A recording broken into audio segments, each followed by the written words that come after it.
لکھا, فاضل بریلوی رحمۃ اللہ نے پیر اور مرید کے حقوق پہ لکھا, اعلیٰ حضرت نے شرطیں بیان کی مرید کس کا ہونا ہے, شرائط. فرمایا سب سے پہلے 4 شرطیں دیکھو پھر بیعت کرنا. پہلی بات یہ کہ وہ بندہ اتنا عالم ہے کہ ضرورت کے مسئلے بتا سکے, جاہل کی بیعت جائز نہیں. اور دوسرے نمبر پہ فرمایا یہ بھی دیکھو کہ اعلانیہ گناہ تو نہیں کرتا, ظاہری طور پر شریعت کا پابند ہے. تیسرے نمبر پر یہ دیکھو اس کا سلسلہ متصل ہے, باقاعدہ کسی سے مرید ہوا ہے, سلسلہ اوپر تک صحیح چل رہا ہے. اور فرمایا چوتھا یہ ضرور یاد رکھنا کہ خلیفہ مجاز ہو, کسی شیخ کامل نے اسے اجازت بھی اپنی مرضی سے نہ بن کے بیٹھ گیا ہو کہ مجھے تویز مل گئے ہیں, یہ نہ ہو. فرمایا ان چیزوں کو دیکھو اور پھر پوری پابندیاں لگائیں. کسی نے پوچھا پیر اور مریدنی کا پردہ ہے, تو اعلیٰ حضرت فرمانے لگے نبی پاک کی جو بیویاں ہیں نا وہ مومنوں کی مائیں ہیں, ان کو قرآن نے مائیں کہا ہے, تو اگر اس ماں کا بیٹے سے پردہ ہے تو پھر مریدنی کا پیر سے پردہ کیوں نہیں. فرمایا واجب ہے مریدنی کے لیے پیر سے پردہ کرنا, واجب ہے. آپ کو ایک بزرگ تھے, انہوں نے اپنے ہاں جلسے پہ بلایا, جب آپ پہنچے تو وہ عورتوں کو ننگے منہ تعویذ دے رہے تھے. آپ نے دور سے دیکھا تو واپس آ گئے. وہ دوڑے پیچھے, کہنے لگے مولانا کچھ تو خیال کریں, لوگ کیا سوچیں گے, ایسے چلے گئے. تو آپ فرمانے لگے شاہ جی آپ نبی پاک کی شریعت کا خیال نہ کریں تو میں آپ کا خیال کروں, شریعت اسلامیہ کا خیال نہیں کر رہے, بے پردہ عورتوں میں بیٹھے ہو. وہ کہنے لگے میں توبہ کرتا ہوں, آج کے بعد نہیں کروں گا. فرمایا پھر ہاتھ بڑھائیے, پھر میں آپ کے ہاتھوں کے بوسے لیتا ہوں. اس لیے کہ اگر آپ مان گئے ہیں تو پھر ہمارا اختلاف نہیں. ساری زندگی دین کی پہرے داری کی. اعلیٰ حضرت رحمت اللہ علیہ نے آج سے 150 سال پہلے کہا تھا مسلمان اپنے بینک قائم کریں, اپنا سرمایہ. ایک جو باتیں آج کر رہے ہیں نا آپ کے لوگ دانشور, وہ 125 سال پہلے کہا تھا کہ اپنے بینک بناؤ, آپس میں مسلمان تجارت کریں. فرمایا اپنا پیسہ ایک دوسرے پر خرچ کرو, غریبوں کو وظائف دو, وہ سارے طریقے اپناؤ جو صحابہ نے اور محبوب کریم نے ہمیں عطا فرمائے. مسلمانوں کی فلاح پر انہوں نے بڑا کام کیا. وہ زمانہ اقبال پہلے کہا کرتے تھے سارے جہاں سے اچھا ہندوستان ہمارا, پھر اللہ نے توفیق دی تو کہنے لگے نہیں خاص ہے ترکیب میں قوم رسول ہاشمی.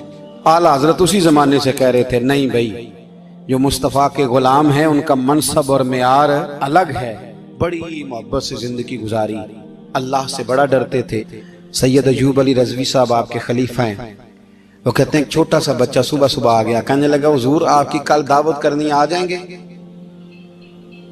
آپ نے فرمایا آ جاؤں گا. کہنے لگا میں یتیم ہوں, باپ میرا فوت ہو گیا اور میرا بڑے دل کرتا ہے آپ سے محبت ہو گئی. فرمایا کب آؤں؟ اس نے کہا کل آ جانا. کیا کھلاؤ گے؟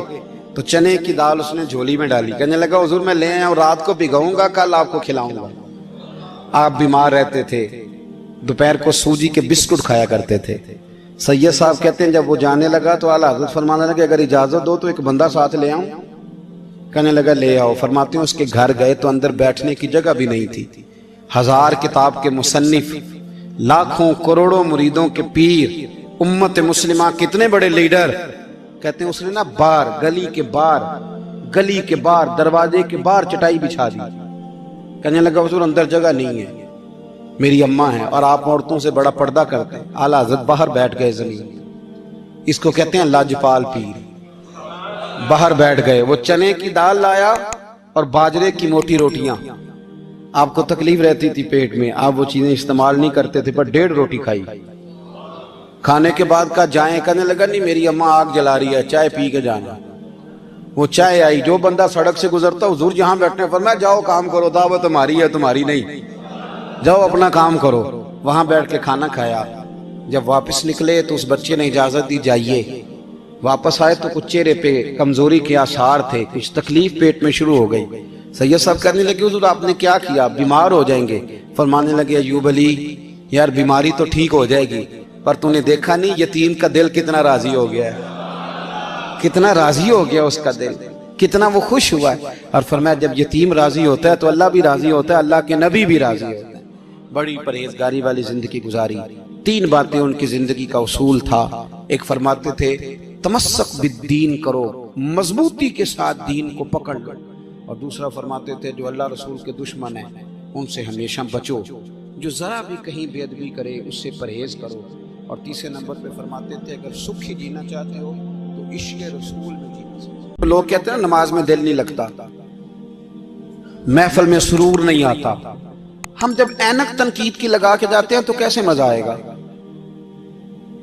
جب ہم سامنے والے کو اچھا ہی نہیں سمجھ رہے، سب سے اچھے ہم خود ہیں۔ میں اکثر کہا کرتا ہوں کہ جب تک ہم تھوڑا سا نیچے بیٹھ کے اوپر نہیں نہ دیکھتے، بندے ہمیں بڑے نظر نہیں آئیں گے، چھوٹے چھوٹے نظر آئیں گے۔ ہم ہمیشہ اوپر کھڑے ہو کے نیچے دیکھتے۔ مہربانی فرمائیں۔ بڑی شاندار بات لکھی اعلیٰ حضرت بریلوی نے ملفوظات شریف میں۔ آپ فرماتے ہیں دو بڑے زبردست قاری تھے، تلفظ اچھا ہی ہونا چاہیے، لیکن اس کا یہ مطلب نہیں کہ پھر آپ سب پہ تنقید ہی کرتے رہے۔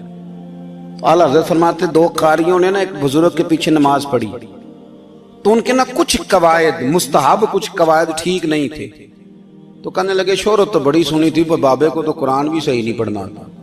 یہ اعلیٰ حضرت نے لکھا ہے، چھوڑو جو یہ بھی کو بلی ہے۔ فرماتے ہیں بس مستحب قواعد ٹھیک نہیں تھے، جو چیزیں ضروری ہیں وہ ٹھیک پڑھتے تھے بابا جی۔ اب ان دونوں نے تنقید کی دل میں، اور باہر نکل گئے ایک دوسرے سے کہنے لگے یار کتنا سوچ کے آئے تھے، پر یہ تو قرآن پاک بھی ٹھیک نہیں پڑھتے۔ اب موسم تھا تھوڑا سا ایسے ہی معتدل موسم تھا، نہ زیادہ گرمی تھی نہ زیادہ سردی تھی، قریب ایک جھیل تھی، کپڑے اتارے، تہمتیں باندھی اور جھیل میں گھس گئے نہانے کے لیے۔ ایک شیر آیا تو کپڑے اٹھا کے لے گیا۔ اب بندہ پانی میں کتنی کو دیر رہ سکتا ہے؟ موسم بھی معتدل تھا، بڑی گرمی میں بھی بندہ زیادہ نہیں رہ سکتا، ٹھٹھرنے لگے، پریشان ہو گئے، کانپنے لگے، جائیں تو کدھر جائیں، بڑے پریشان۔ اب شیر بیٹھا ہے سامنے اور پہاڑی کے اوپر وہ بیٹھا، کپڑے لے کے اعلیٰ حضرت فاضل بریلوی رحمت اللہ تعالیٰ علیہ فرماتے ہیں کسی نے جا کے بزرگوں کو بتایا کہ وہ آپ کے مہمانوں کے کپڑے لے گیا شیر، تو ٹھٹھر رہے۔ وہ بزرگ آئے اور آ کے نا تو شیر کو آواز دی، اللہ ہر مشکل دی کنجی یارو ہاتھ مرداں دے آئے۔ شیر کو آواز دی، کہنے لگے ادھر آئے نا، وہ آیا تو تھپکی